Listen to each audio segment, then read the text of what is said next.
By the time Clara Bennett reached the ballroom, the orchestra had already begun its third waltz. She had not come to dance. No one invited a seamstress to dance at Lady Wexford's winter assembly, especially one who walked with a cane. Clara had been summoned because a young viscountess had torn the hem of a silver gown less than an hour before her presentation to the Duchess of Kent. Clara entered through the servants' corridor with a small sewing case beneath one arm. Her dark green dress was plain but beautifully fitted, and her brown hair was gathered neatly at the nape of her neck. The slender ebony cane in her right hand made a soft sound against the marble floor. Tap. Step. Tap. Step. Most people pretended not to notice. Clara had learned long ago that deliberate blindness was often more uncomfortable than staring. She reached the side room where the distressed viscountess waited and repaired the damaged gown within 15 minutes.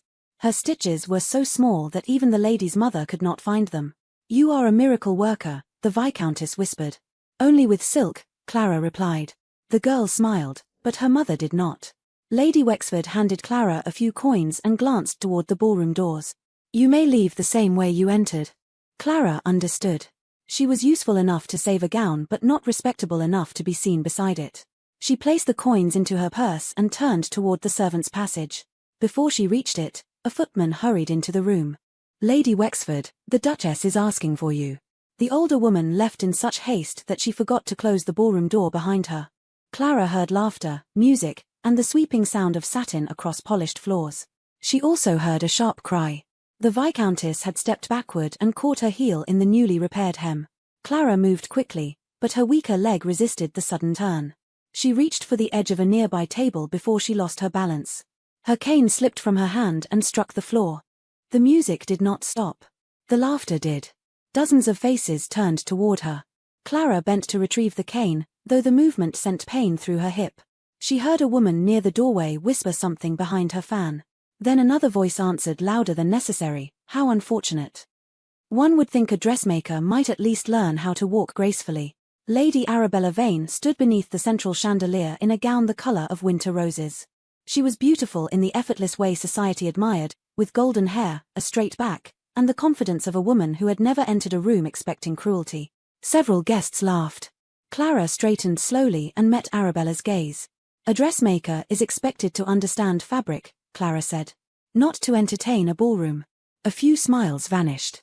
Arabella's expression remained pleasant. "Yet here we are, entertained." At the far end of the room, Duke Julian Ashbourne lowered his glass. Clara recognized him immediately. Everyone in London did. He was 35, wealthy enough to ignore half the rules of society, and proud enough to challenge the rest. His dark evening coat was tailored with severe elegance, and his expression had the stillness of a man who rarely needed to raise his voice. Lady Arabella had been expected to marry him for nearly 2 years. That expectation ended 3 weeks earlier when Julian refused the arrangement without offering a public explanation. Society had not forgiven him. Arabella turned toward him.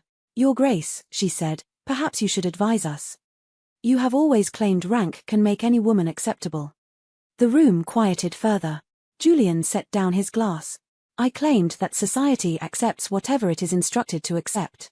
Arabella smiled. "Then you believe any woman could become a duchess?" "If a duke married her, yes. Any woman." Julian's gaze moved across the room and settled on Clara. It should have made her feel seen. Instead, she felt chosen, as one might choose a weapon. "Yes," he said. "Any woman." Arabella followed his gaze. Her smile sharpened. A duchess must cross a ballroom without becoming its entertainment. A few guests looked away. Others waited eagerly. Julian walked toward Clara. He stopped several feet from her, near enough for everyone to hear him but not near enough to offer assistance. Then perhaps the ballroom should learn better manners. Arabella gave a quiet laugh. "How noble." Julian did not look at her. "I shall marry Miss Bennet." For one suspended moment, Clara thought she had misunderstood. Then the whispers began. Someone dropped a fan. An older gentleman coughed into his. The Viscountess, whose gown Clara had repaired, stared at her as though she had suddenly become dangerous. Julian held Clara's gaze. He appeared calm, but she saw anger beneath it. Not anger for her humiliation. Anger at Arabella, at the room, and at the society that believed it still controlled him. Clara tightened her hand around the cane. "No, Your Grace." The whispers stopped again. Julian's face changed almost imperceptibly. "I beg your pardon." "I said no." Arabella's amusement disappeared. Clara stepped forward once, ignoring the ache in her leg. I will not become the punishment you give to people you despise. A murmur passed through the crowd. Julian looked at her more carefully now. You believe that is what I am doing? I believe you know nothing about me except that this room finds me unsuitable. His jaw tightened. You would refuse the position of Duchess of Ashbourne? I would refuse any position offered as an insult to someone else. Clara bent, picked up her sewing case, and moved toward the servants' passage. No one laughed this time. She expected Julian to stop her.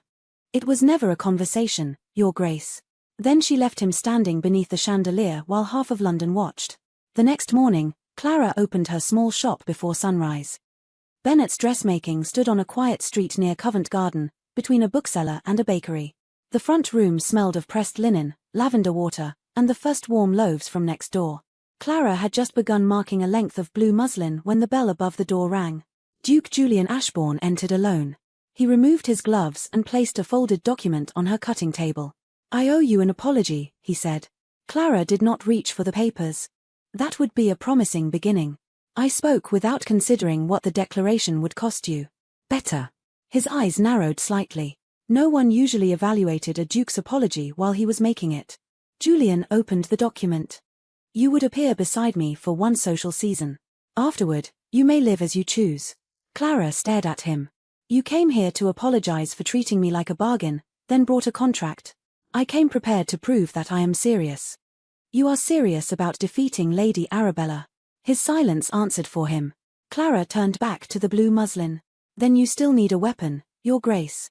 I need a wife. No. You need an audience. Julian remained beside the table. What would make the offer acceptable? Clara looked at him then. She had expected arrogance. Instead, she saw determination and something that resembled curiosity.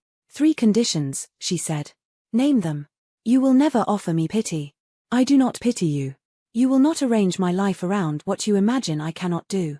His gaze moved briefly toward her cane. And the third. When our agreement ends, I receive enough money to open a school for women who wish to learn a trade. Julian considered her conditions. Agreed. Clara shook her head. Do not agree so quickly. You may discover that respecting a woman is more difficult than marrying one. For the first time, something almost like a smile touched his face. Then perhaps we shall both learn something. They were married 9 days later in a private chapel. There were no flowers, no music, and only 4 witnesses. Julian wore black. Clara wore a simple ivory gown she had made herself, with long sleeves and a narrow line of pearl buttons. He did not look ashamed of her. He also did not look like a man in love. That suited her. At Ashbourne Hall, the household assembled beneath the great staircase. Nearly 40 servants waited in 2 silent rows as Julian entered with Clara beside him. His voice carried through the marble hall. This is your Duchess. Several servants bowed at once. Others hesitated before following. Clara noticed the hesitation. She also noticed that no one looked directly at her cane. Mrs. Finch, the senior housekeeper, stepped forward and offered a careful welcome. Her expression was not cruel, only uncertain. Clara thanked her. Julian left for his study within minutes. A maid guided Clara upstairs to the rooms prepared for her. The Duchess's chamber was large, elegant, and cold, with pale blue walls and tall windows overlooking the gardens. Clara dismissed the maid and walked farther inside. Then she stopped. A polished chair had been placed every few steps from the door to the bed. Brass rails had been fixed beside the fireplace. A large screen concealed the dressing area, and a special bell cord hung low enough to reach from the floor. Near the wardrobe stood a wheeled chair. Clara stared at it for several seconds.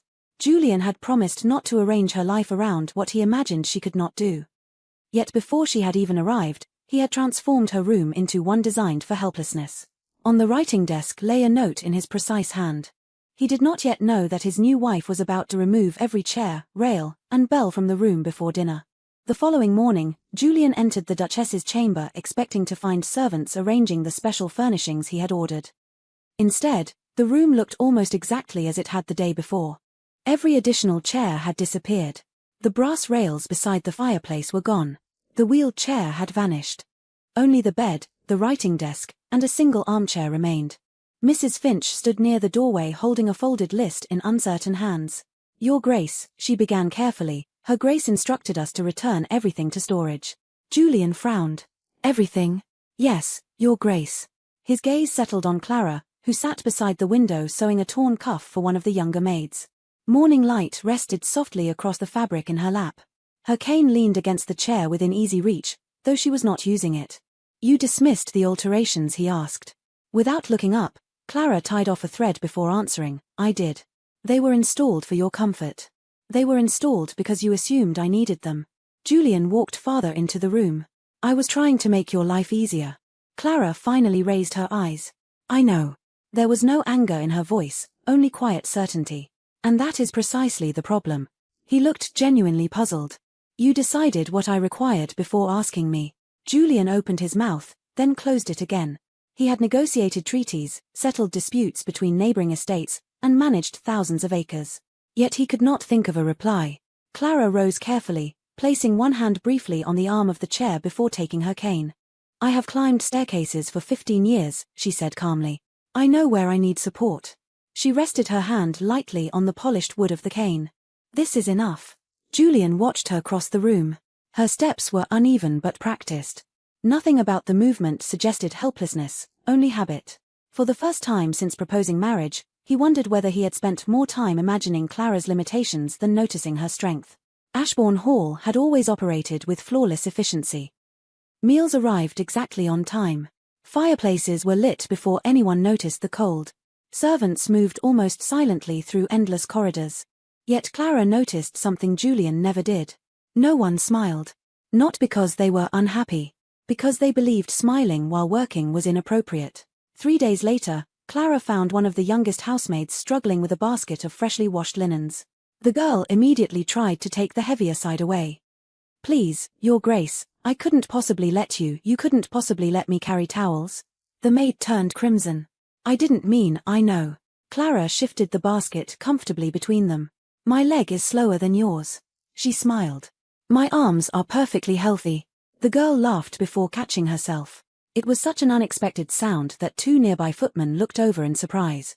Mrs. Finch, watching from the corridor, said nothing. But she noticed that her Grace had carried half the weight without complaint. That afternoon, Julian returned early from London. As he crossed the servants' hall, he paused. Clara sat at a long wooden table surrounded by 3 maids. One girl held a worn apron with a torn pocket. Another laughed as Clara showed her a quicker way to reinforce the stitching. No speeches. No attempts to impress anyone. Just patient instruction. Julian remained unseen in the doorway.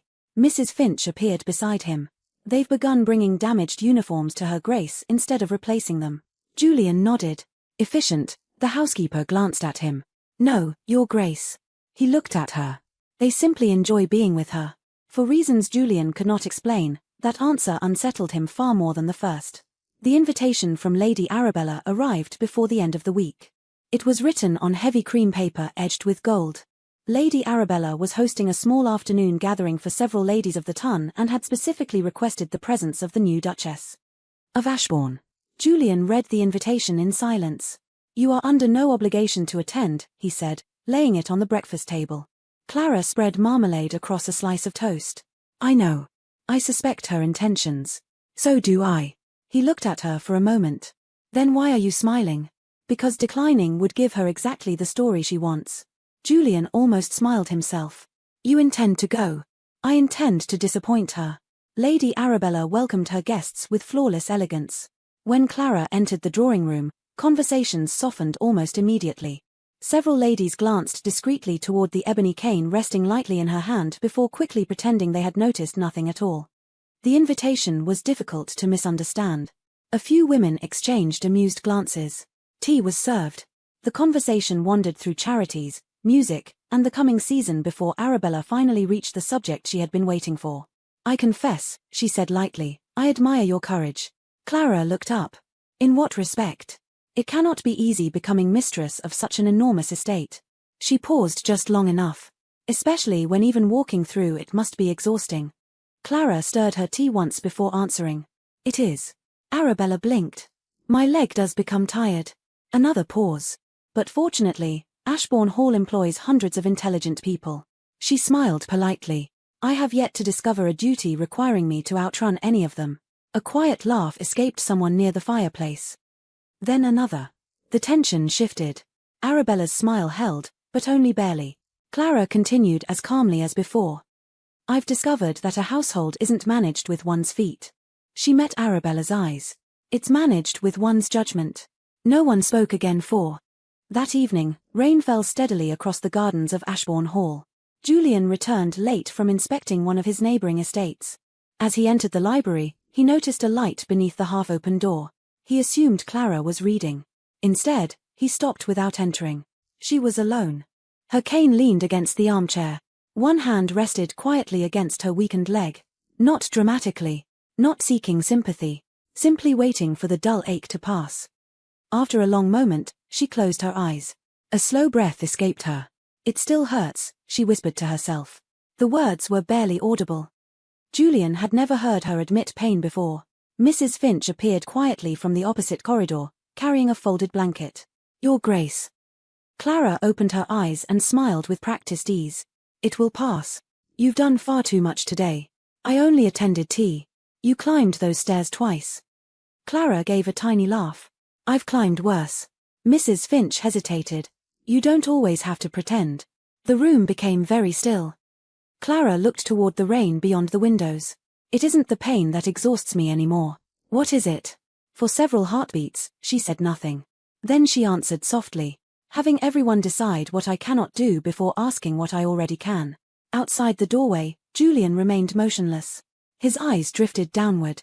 He remembered every chair, every rail, the wheeled chair waiting beside her wardrobe. Every thoughtful arrangement he had believed was kindness. None of them had asked Clara a single question. For the first time since their marriage, he understood that he had never truly seen his wife. He had only seen the life he imagined she must be living. And there was a profound difference between the two.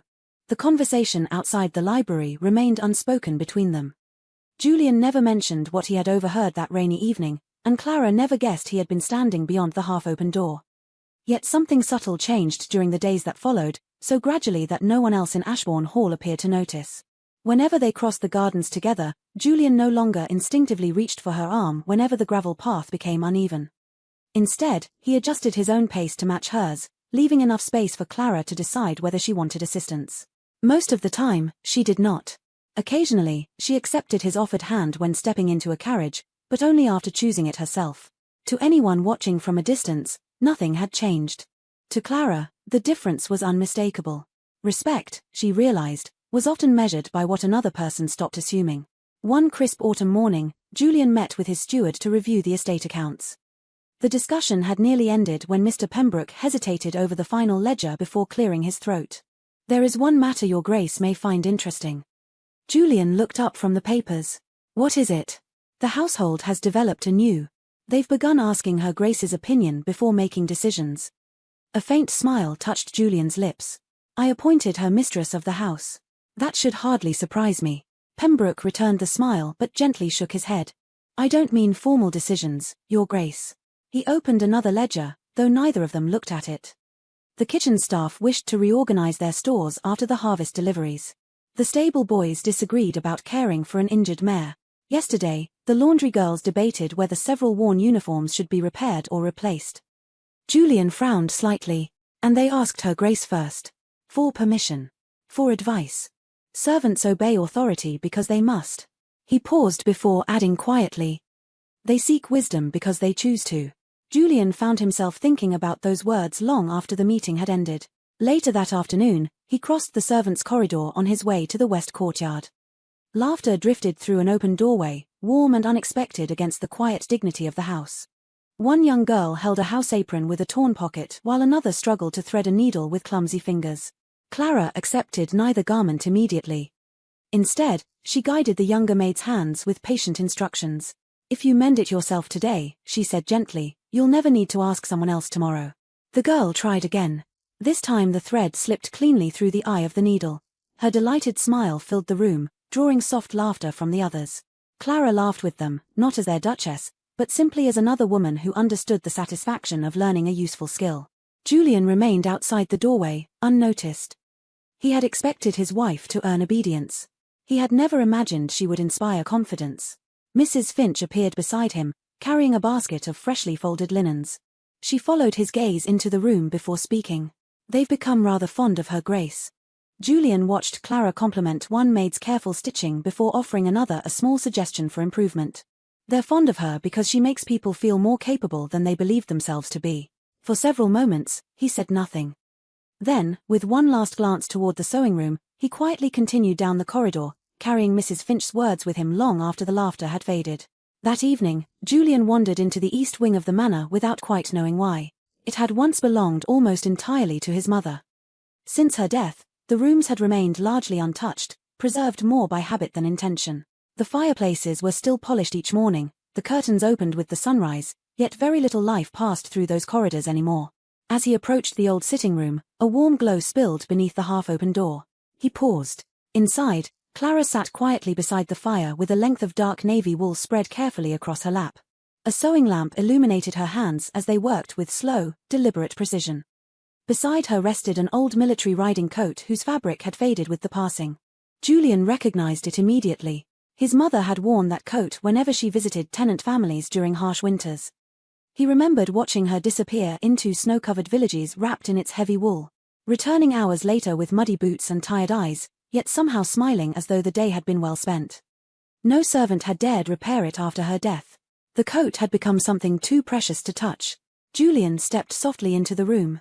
Her answer carried no trace of pride, only quiet amusement. Julian walked closer until he could see the careful stitching disappearing almost invisibly into the original seams. You found matching thread. It took 3 days. She gently turned the sleeve toward the firelight. The original color no longer exists. Julian studied the repaired shoulder. I can't even see where the fabric was torn. That is usually the goal. For several moments neither of them spoke.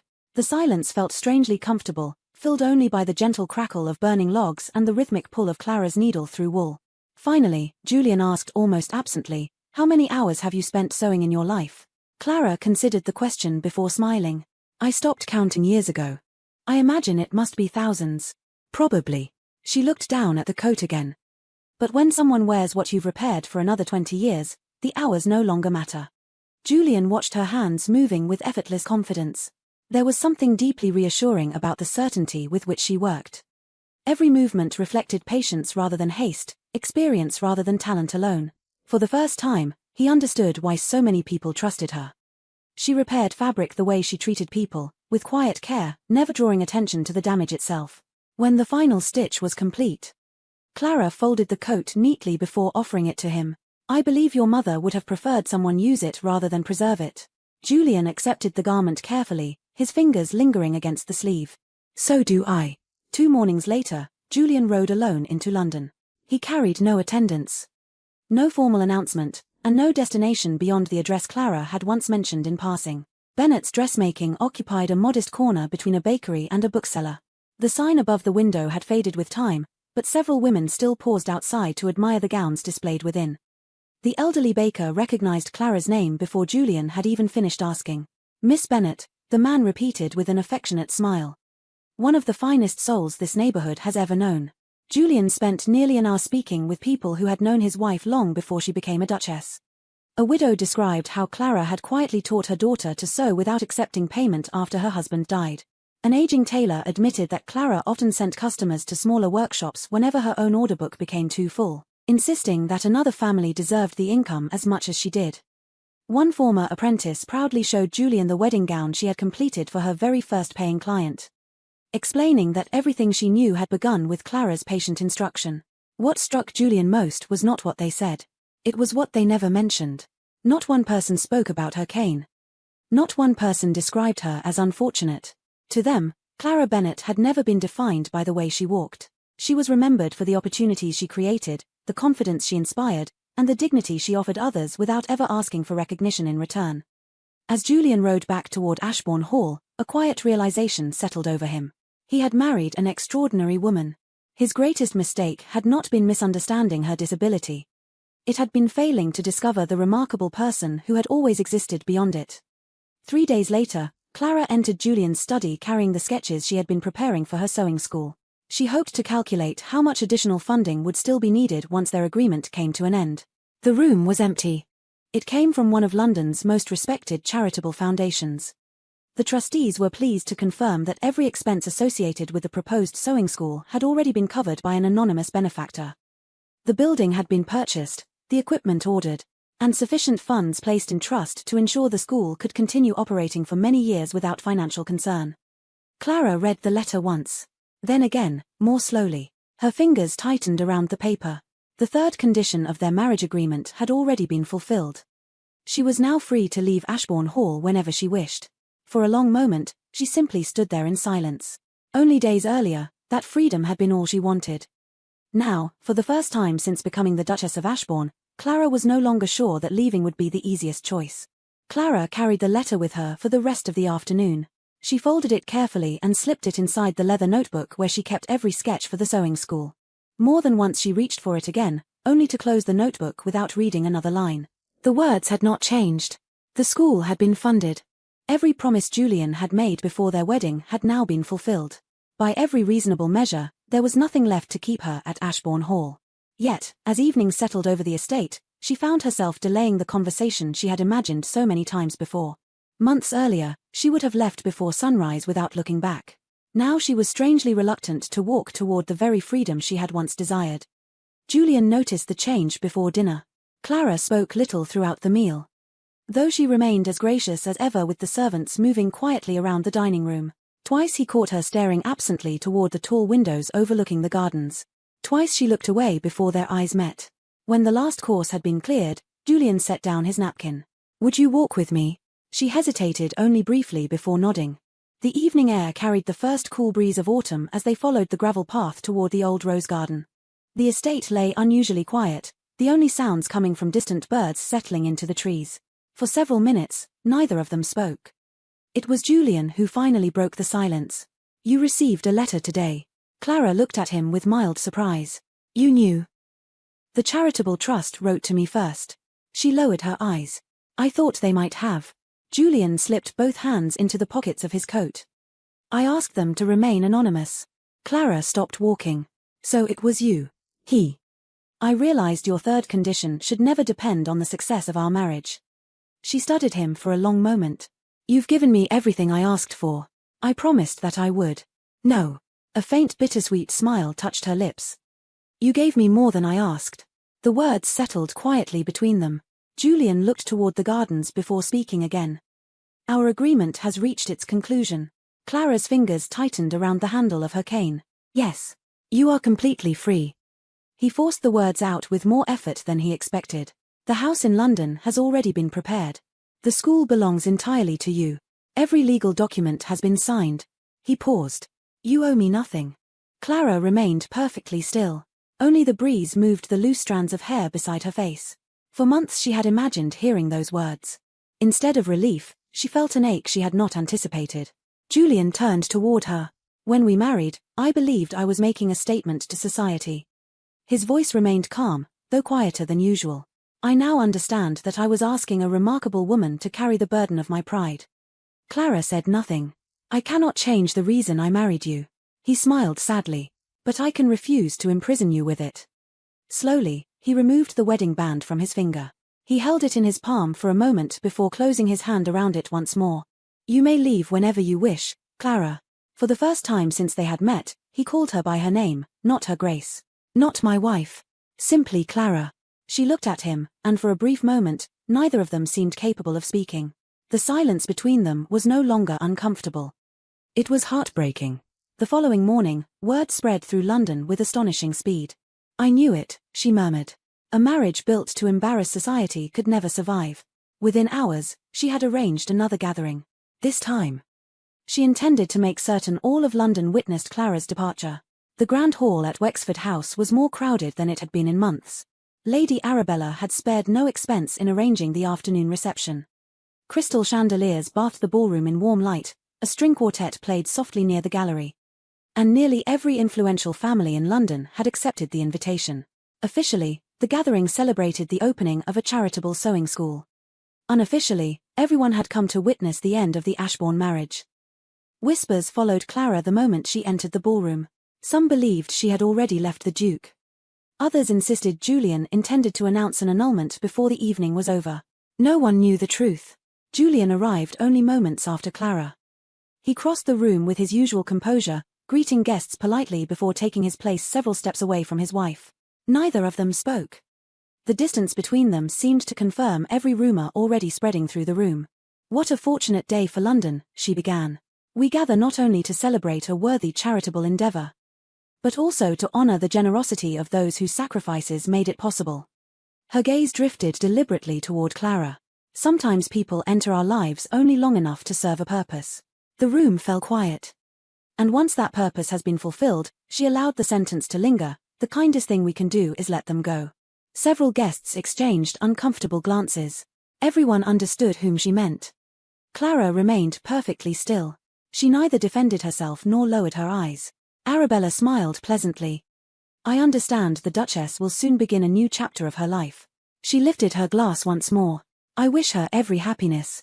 The applause that followed was hesitant and uncertain. Before it faded completely, another voice rose from the back of the ballroom.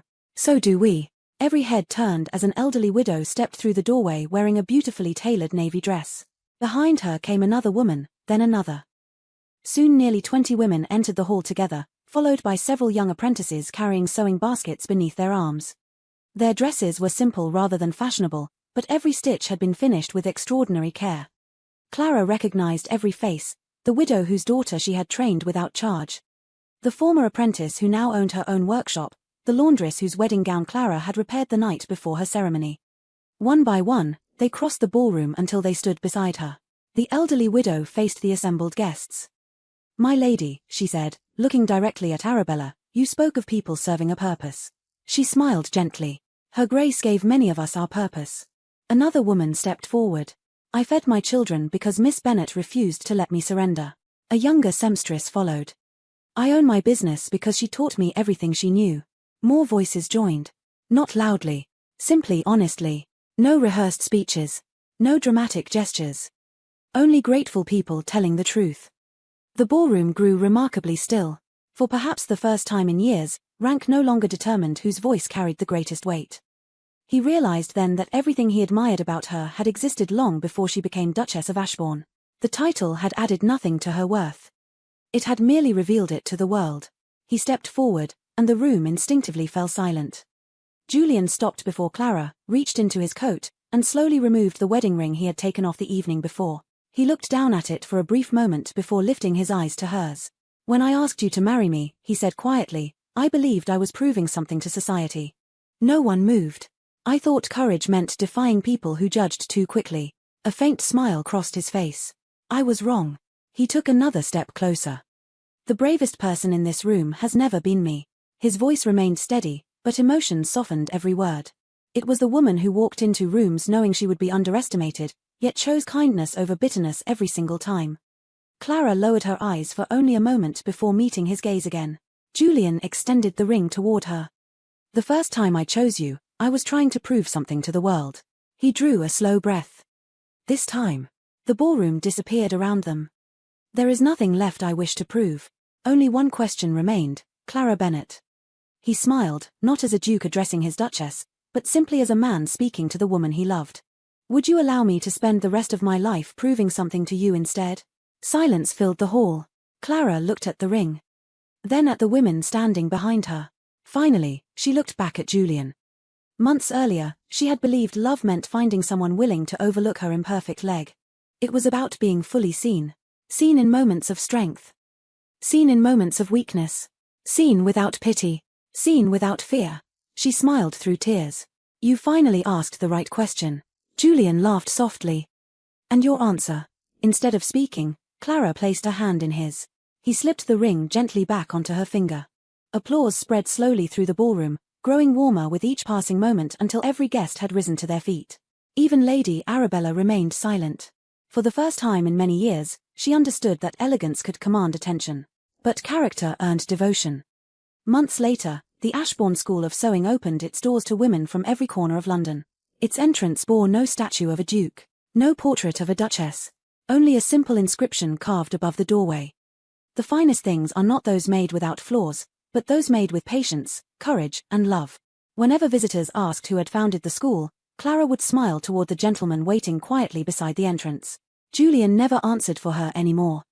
He had learned that the greatest act of love was not speaking in someone's place, but making sure they were always heard.